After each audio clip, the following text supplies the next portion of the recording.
नमस्कार दोस्तों, गुजरात के मोरबी में जो पुल टूटा है और जो लोगों की मौत हुई है उसके बाद से पूरे देश में गुस्सा है। गुजरात में खासकर हर कोई ये मांग कर रहा है कि क्यों ओरेवा कंपनी जिसको इस पुल का ठेका दिया गया था उसके मालिक के खिलाफ एफआईआर दर्ज की जाती। कई लोगों को पकड़ा है, उनसे पूछताछ की जा रही है। लोग सवाल उठा रहे हैं, विपक्ष भी सवाल उठा रहा है कि ओरेवा कंपनी के मालिक को क्यों नहीं बुलाया जाता, उससे पूछताछ क्यों नहीं की जाती, उसके खिलाफ एफआईआर दर्ज क्यों नहीं की जाती। तो मैं उन लोगों के लिए बता दूं कि ओरेवा कंपनी कोई छोटी मोटी कंपनी नहीं है, बहुत बड़ी कंपनी है। अजंता का नाम आपने सुना होगा, आपके घरों में घड़ियाँ होगी अजंता की, कैलकुलेटर होंगे अजंता के, इलेक्ट्रॉनिक का सामान होगा, ई बाइक आजकल लाई जा रही है ओरेवा की तरफ से। अजंता बिल्कुल वही अजंता जो इस देश की सबसे घड़ियों की बड़ी ब्रांड है, उसका मालिक है ओरेवा कंपनी का मालिक। 41 देशों में इस कंपनी का बिजनेस होता है। इंटरनेशनल लेवल पर भी ये दुनिया की सबसे बड़ी कंपनी है घड़ी के रूप में। और भारत सरकार ने लगातार 12 सालों तक इलेक्ट्रॉनिक मैन्युफैक्चरिंग के क्षेत्र में इस कंपनी को सर्वश्रेष्ठ पुरस्कार दिया है। इतनी बड़ी कंपनी है। कच्छ में 200 एकड़ का एक परिसर है, 5000 से ज़्यादा लोग काम करते हैं। तो आप समझ सकते हो कि कितनी प्रभावशाली कंपनी है ये।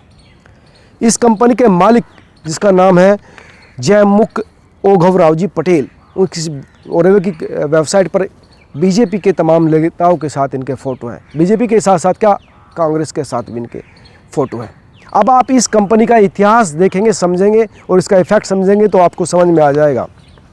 जैसे जिस तरह से मैं बता रहा हूँ, जयमुख पटेल वो इस समय ओरेवा के मालिक हैं। इनके पिता उद्धव जी पटेल ने एक कंपनी 1971 में शुरू की थी, सिर्फ 1 लाख की लागत से।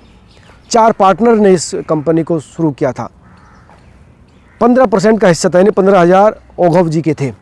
इसके बाद इस कंपनी ने घड़ी बनाना, इलेक्ट्रॉनिक के उसमें काम करना शुरू कर दिया। अजंता ट्रांजिस्टर क्लॉक जो मैन्युफैक्चरर के रूप में इस कंपनी ने काम किया 1971 में। 10 सालों तक इन्होंने कंबाइंड रूप से काम किया। अब 1981 में ये लोग सेपरेट हो गए।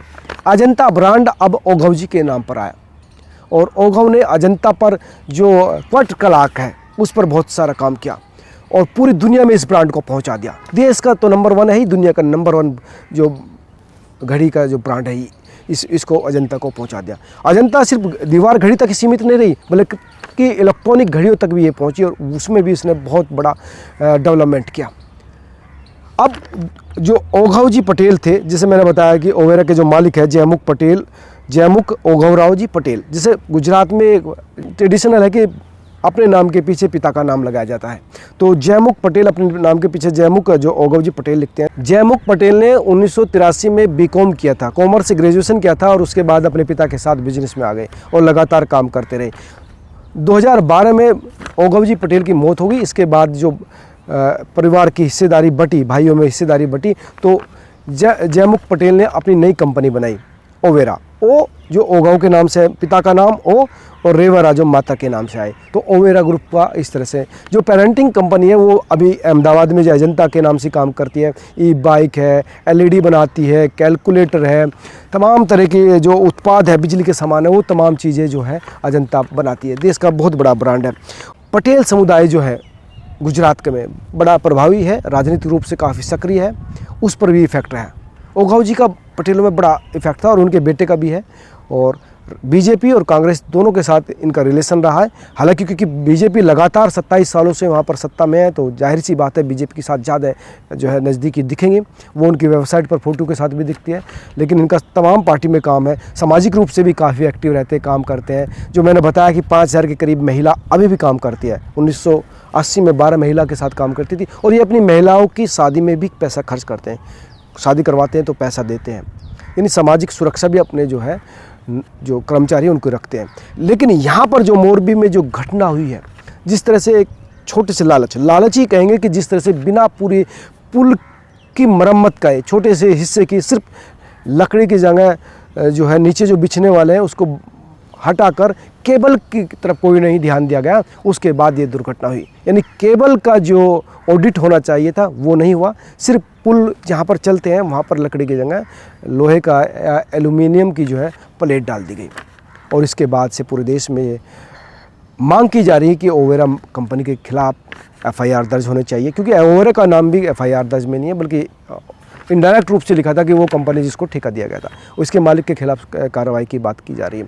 कई लोग गिरफ्तार हुए, 9 लोग गिरफ्तार हुए, उनसे पूछताछ की जा रही है। 2 लोग मैनेजर है ओवेरा के, उनसे पूछताछ की जा रही है। हालांकि पुलिस का कहना है कि ये पूछताछ में सहयोग नहीं कर रहे, लेकिन फिर भी क्योंकि राजनीतिक और आर्थिक दोनों मामलों में ओवेरा बहुत स्ट्रॉन्ग है, इसलिए जाहिर सी बात का उसका असर जो है पुलिस के ऊपर भी दिख रहा है। तो दोस्तों, ये था ओवेरा कंपनी का इतिहास, जिसकी वजह से सैकड़ों लोगों को अपनी ज़िंदगी खोनी पड़ी, हज़ारों ने अपनों को खोया, और ये जो दर्द दिया है वो ज़िंदगी भर वो लोग नहीं भूल सकते। आप क्या सोचते हैं, ज़रूर मुझे कमेंट करके बताना। साथ ही इस खबर को शेयर भी करना, लाइक भी करना, और अगर आप चैनल पर नए हैं तो चैनल को सब्सक्राइब जरूर करना, ताकि आपको अच्छे और स्पेशल वीडियो मिलते रहें। धन्यवाद।